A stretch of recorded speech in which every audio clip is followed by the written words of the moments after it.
നവീൻ ബാബുവിനെതിരെ ഒരു തരത്തിലുള്ള ആക്ഷേപവും ആർക്കുമില്ല. ഇയാൾ ഒരു കൈക്കൂലിക്കാരനെ അല്ല.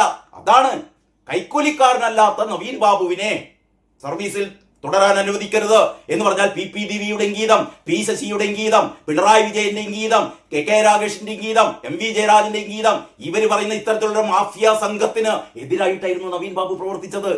ആ പെട്രോൾ പമ്പ് ആരുടേതാണ്? പെട്രോൾ പമ്പ് ഈ പ്രശാന്തിന്റേതാണ്. നിങ്ങൾ ആരെങ്കിലും കരുതുന്നുണ്ടോ ഈ ഇലക്ട്രീഷ്യൻ, പരിയാരം മെഡിക്കൽ കോളേജിലെ ഒരു താൽക്കാലിക ഒരു കരാർ ജീവനക്കാരനായ ഇലക്ട്രീഷ്യൻ, അയാൾ കൂട്ടിയോ ഈ ഒരു പെട്രോൾ പമ്പ്?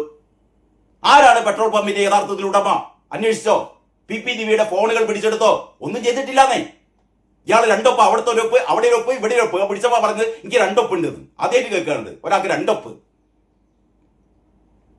ഇത് കഴിഞ്ഞ ദിവസത്തെ ഏഷ്യാനെറ്റ് ചർച്ചയിൽ KC ഉമേഷ് ബാബു പറഞ്ഞൊരു കാര്യമുണ്ട്. CBI വന്നാൽ 2 നിമിഷം കൊണ്ട് ഈ കേസ് തീർക്കാം. 3 പേരെ ചോദ്യം ചെയ്താൽ മതി എന്നാ പറയുന്നത്. ഒന്നെന്തായാലും ഈ പ്രശാന്തനെ ചോദ്യം ചെയ്യണം. പ്രശാന്തനെ നിർത്തി ചോദ്യം ചെയ്ത് കഴിഞ്ഞാലേ ഈ CBIയുടെ ചോദ്യം ചെയ്യലെന്ന് പറഞ്ഞാൽ ഈ പറയുന്ന പിണറായിയുടെ പോലീസിന്റെയും പിണറായിയുടെ ക്രൈംബ്രാഞ്ചിന്റെയും ഒന്നും ചോദ്യം ചെയ്യൽ പോലെ ആയിരിക്കില്ല കേട്ടോ CBIയുടെ ചോദ്യം ചെയ്യൽ.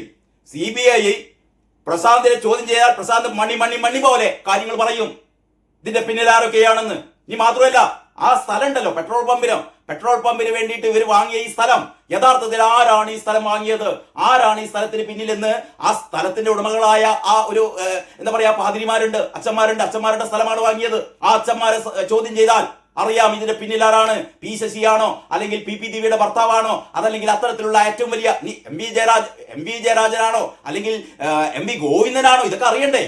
ഈ പി ദിവ്യയെ ജയിലിലിട്ട ശേഷം ജയിലിൽ നിന്ന് ഇറങ്ങി വരുന്ന പി ദിവ്യയെ വരവേൽക്കാൻ വേണ്ടിയിട്ട് ആരൊക്കെയാ പോയത്? പാർട്ടി സെക്രട്ടറി MV ഗോവിന്ദന്റെ ഭാര്യ ശ്യാമള, PK ശ്യാമള എന്ന് പറയുന്ന സാജനെ കൊലക്ക് കൊടുത്ത PK ശ്യാമള വെയിലത്ത് മണിക്കൂറുകൾ തൊഴുകയുമായി കാത്തിരുന്നു.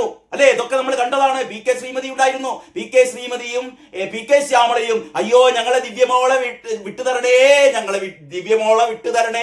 എന്ന് പറഞ്ഞുകൊണ്ട് കൊഞ്ചിക്കൊണ്ട് കെഞ്ചിക്കൊണ്ട് ജയിലിന് മുന്നിൽ കാത്തു കെട്ടിക്കിടന്ന ഈ ശ്രീമതിയെയും ഈ പറയുന്ന PK ശ്യാമളയെയും നമ്മൾ കണ്ടതാണല്ലേ.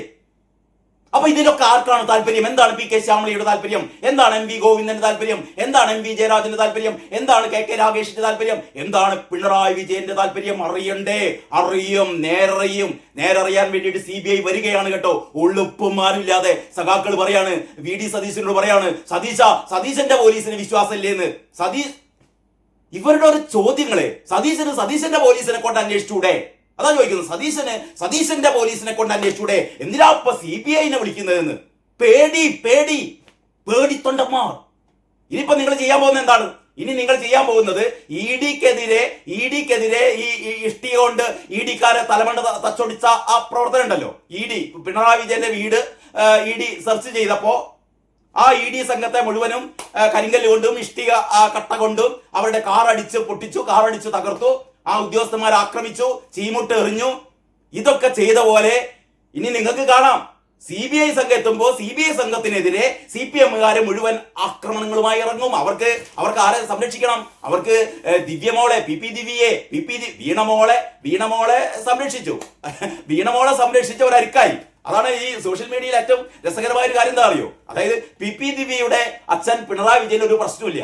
പിണറായി വിജയൻ ചിരിച്ചുകൊണ്ട് നടക്കുന്നു, വീണ്ടും പ്രസംഗിക്കുന്നു. ധർമ്മടത്ത് പോയി വരെ ഉളുപ്പില്ലാതെ പ്രസംഗിക്കുകയാണ്. ധർമ്മടക്കാരെ മുഴുവനും പുറങ്കാല കൊണ്ട് അടിച്ച് തെറിപ്പിച്ചതാണ്, അല്ലെ, പുറങ്കാല കൊണ്ട് ചവിട്ടി തെറിപ്പിച്ചതാണ്. പോടോ എന്ന് പറഞ്ഞാൽ കഴിഞ്ഞ പ്രാവശ്യം 55,000 ഭൂരിപക്ഷം ഉണ്ടായിരുന്ന സ്ഥലത്ത് ഇപ്രാവശ്യം ആകെ കിട്ടിയത് 19,000 വോട്ട് എന്ന് പറഞ്ഞാൽ മുക്കാൽ ഭാഗം ആൾക്കാർ കഴിഞ്ഞ പ്രാവശ്യം വോട്ട് ചെയ്ത 75% ആൾക്കാർ ഇപ്രാവശ്യം ചെയ്തില്ല. ഇയാൾ ശരിയല്ല, ഇയാൾ കടന്നു പോടോ എന്ന് പറഞ്ഞിട്ട് ഉളുപ്പുമാരില്ലാതെ അവിടെ പോയി ഇങ്ങോട്ട് പ്രസംഗിക്കുകയാണ്. നമ്മൾ ഒന്നിച്ചിറങ്ങുകയല്ലേ, നമ്മൾ ഒറ്റക്കെട്ടല്ലേ, നമ്മളെ ഭരണമാണ് നല്ല ഭരണം, ഞാനല്ലാതെ വേറെ ഒന്നില്ല എന്നൊക്കെ പറഞ്ഞിട്ട് അവിടെ പോയി ഇങ്ങോട്ട് ഇയാൾ ഇമാരിയുള്ള തീട്ടപ്രസംഗം നടത്തുകയാണ്. അപ്പൊ ഈ ഞാൻ പറഞ്ഞുകൊണ്ട് വന്ന എന്താന്ന് വെച്ചാൽ, അതായത് പിണറായി വിജയന് ഈ വീണ എന്ന് പറയുന്ന ഭൂലോക തട്ടിപ്പുകാരിയെ, ഭൂലോക അഴിമതിക്കാരിയെ പിടിക്കാൻ വേണ്ടിയിട്ട് ED വന്നപ്പോ ഈ പറഞ്ഞ ആക്രമണം നടത്തിയ 25 ആൾക്കാരാണ് ഇപ്പം 25 ആൾക്കാരാണ് റിമാൻഡിലായത്. മനസ്സിലാക്കണം നിങ്ങൾ. 25 പേര് ഇനി പുറലോകം കാണില്ല കേട്ടോ. 25 പേര് പുറലോകം കാണില്ല. തിഹാർ ജയിലിലേക്ക് പോകാൻ പോവുകയാണ്. 25 എണ്ണം, വേറെ 300 എണ്ണം പിന്നാലെ വരാനുണ്ട്. 300 പേർക്കെതിരെയാണ് കേസെടുത്തത് എന്ന് പറഞ്ഞാൽ SFI-കാരായ, DYFI-കാരായ, CPM-കാരായ ഗുണ്ടാ സംഘം, ഈ പറയുന്ന 300ഓളം പേർ വീണക്ക് വേണ്ടിയിട്ട്, ആർക്ക് വേണ്ടിയിട്ട്? വീണക്ക് വേണ്ടിയിട്ട്. ആരാ വീണ? SFI-കാരിയാണോ? DYFI-കാരിയാണോ? CPM-കാരിയാണോ വീണ? ഭൂലോക തട്ടിപ്പുകാരി. ആ ഭൂലോക തട്ടിപ്പുകാരിയെ രക്ഷിക്കാൻ വേണ്ടിയിട്ട് ശ്രമിച്ച 300ഓളം CPM-കാർ, അന്തംഗമ്മികൾ, അടിമകൾ, അവര് ഇതാ ജീവിതകാലം മുഴുവൻ ജയിലിൽ കിടക്കാൻ വേണ്ടി പോവുകയാണ്. പക്ഷേ ഈ വീണയുടെ അച്ഛൻ പിണറായി വിജയന് പ്രശ്നമില്ല, വീണയുടെ ഭർത്താവ് റിയാസിന് പ്രശ്നമില്ല, വീണയുടെ സഹോദരൻ ഇപ്പോഴും മൂപ്പര് ദുബായിലാണ്, അവിടെ മൂപ്പർക്കും പ്രശ്നമില്ല. എന്ന് പറഞ്ഞാൽ വീണയുടെ സഹോദരനോ, വീണയുടെ അച്ഛനോ, വീണയുടെ ഭർത്താവിനോ ഒരു പ്രശ്നമില്ല. ഇവരൊക്കെ ഭയങ്കര ഹാപ്പി. AC റൂമിൽ ഇങ്ങനെ AC ഇട്ടിങ്ങാണ്ട് ഇവർ കിടന്ന് സുഖമായി കൂർക്കം വലിച്ചുറങ്ങുന്നു. സഖാക്കൾ, ഇവർക്ക് വേണ്ടിയിട്ട് ഇവരുടെ ആസനം കഴുകാൻ പോയ സഖാക്കൾ ഉണ്ടല്ലോ, ആ സഖാക്കന്മാര് ഇപ്പതാ ഉണ്ട തിന്നുകയാണ് ജീവിതകാലം മുഴുവൻ. ഇനിതാ നീ കുറെ എണ്ണം കൂടി ഇറങ്ങിക്കോ. ആരെ രക്ഷിക്കാൻ?